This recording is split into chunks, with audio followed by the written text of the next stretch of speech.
And I had a conversation this summer with a high executive at Minnesota, and he was talking about Anthony Edwards. Yep, Ant-Man. I heard during the course of the year that, they were double teaming me. He didn't know how to deal with the double team. Well, that's the highest respect that you can ever get. But them doubling me definitely, it's like, bro, what is going on?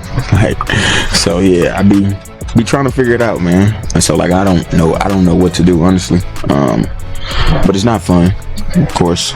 Michael Jordan just delivered a brutal reality check on Anthony Edwards, and he did it calmly, without trash talk or emotion. During a rare interview on NBC, Jordan shared a story that instantly caught the league's attention. He revealed that earlier this summer, a senior executive from the Minnesota Timberwolves reached out to him for advice. The concern wasn't minor. Their franchise star has a serious weakness. According to Jordan, Anthony Edwards struggles when defenses send double teams at him. Instead of keeping that conversation behind closed doors, Jordan spoke about it openly on national television. In just a few sentences, he explained what Edwards is missing and why that flaw separates great talents from true champions. Coming from the greatest player of all time, it wasn't criticism for attention, it was a lesson. Jordan turned Edwards into a real-time example of how elite players must read the floor, make quick decisions, and elevate everyone around them when pressure arrives. That's the difference between putting up numbers and winning at the highest level. What Jordan said matters because it came straight from experience. He's been trapped, targeted, and tested more than anyone. And now, with one honest breakdown, he's changed how many people view Anthony Edwards' game. This is exactly what Michael Jordan said on NBC's Insights to Excellence, and every basketball fan needs to hear it. And I had a conversation this summer with a high executive at Minnesota, and he was talking about Anthony Edwards. Yep, Ant-Man. I heard during the course of the year that, they were double teaming me. He didn't know how to deal with the double team. Well, that's the highest respect that you can ever get if a team feels like they got to double team you. Now, how do you figure out a way to break that double team? Move without the ball. Move into the post. Get in scoring position so that the double team, you can act before the double. All those simple things. So, did you notice that part?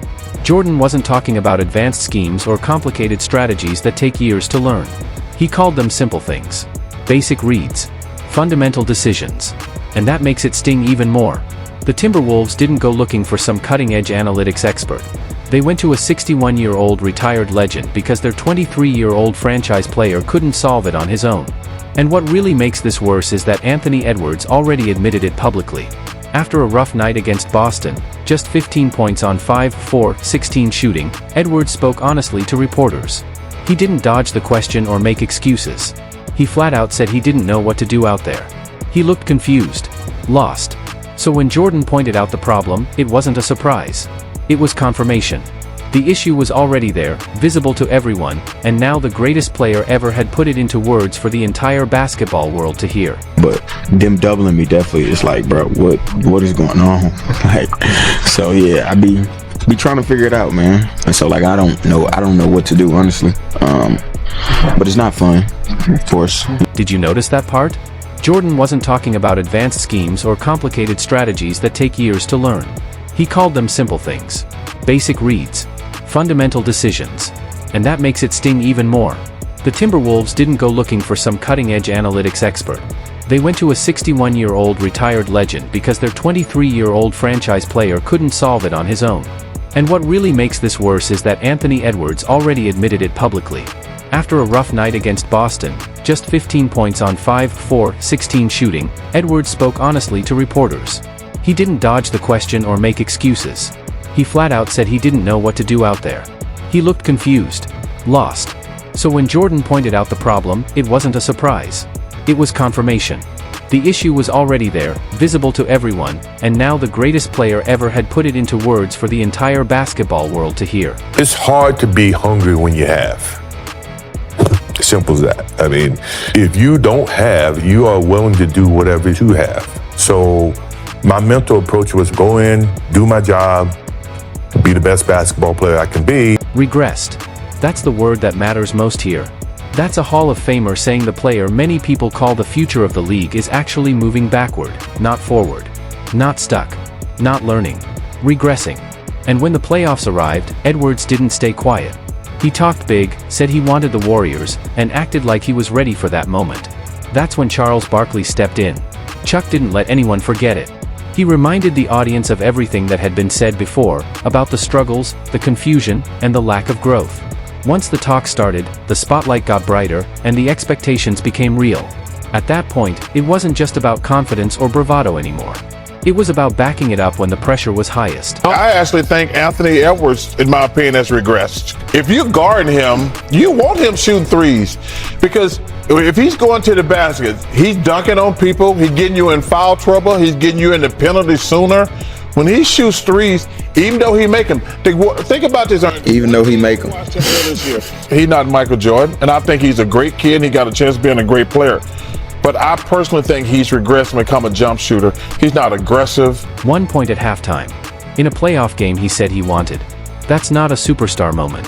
That's a complete no-show. Shaquille O'Neal has been paying attention to Anthony Edwards as well. And while Shaq has always acknowledged the strength, speed, and raw talent, he's been clear about one thing: physical ability alone doesn't earn real respect. During the 2025 playoffs, Shaq explained exactly what he needs to see before he fully believes in Edwards. It's not highlights. It's not confidence. It's results under pressure, consistency from game to game, and the ability to control the game when defenses lock in. Until that happens, the talent is just potential, and potential doesn't win playoff series.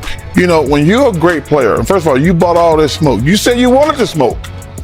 You said you wanted to smoke. I want the Warriors.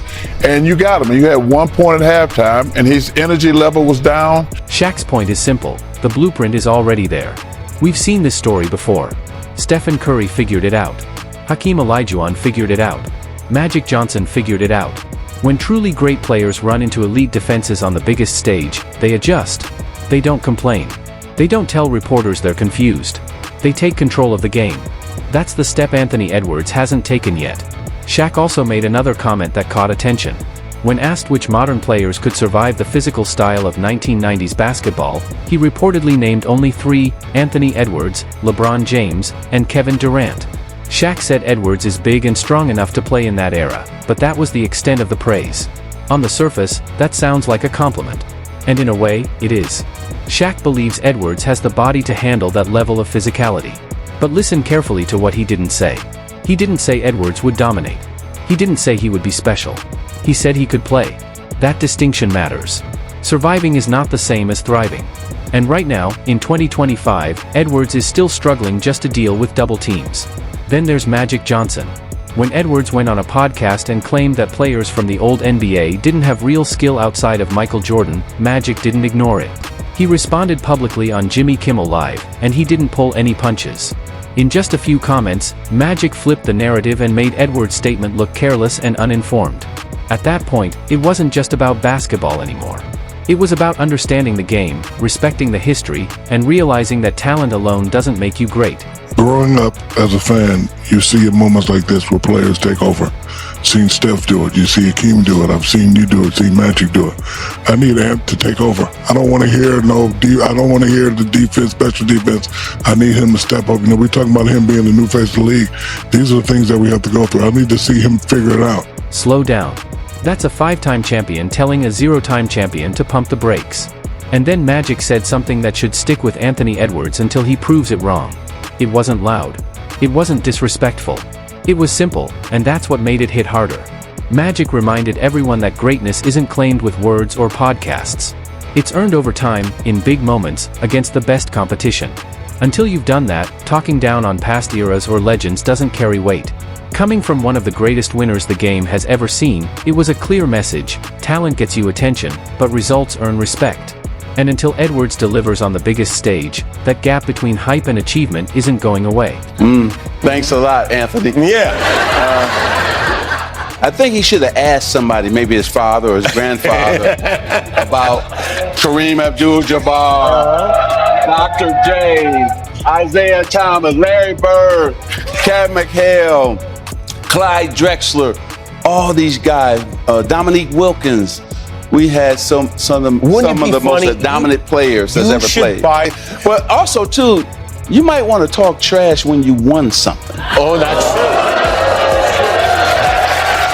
Magic went even further on Byron Scott's Fast Break podcast and delivered a message directly to Edwards. Don't attack all the old school guys when you haven't done your homework. First of all, there have been athletic guys. First of all, Michael Jordan. Kobe. Dr. J. Kobe. Clyde Drexler. I can keep going. It's a lot of guys. David Thompson, even before all of them, could walk in the air. And so, bruh, you slow down.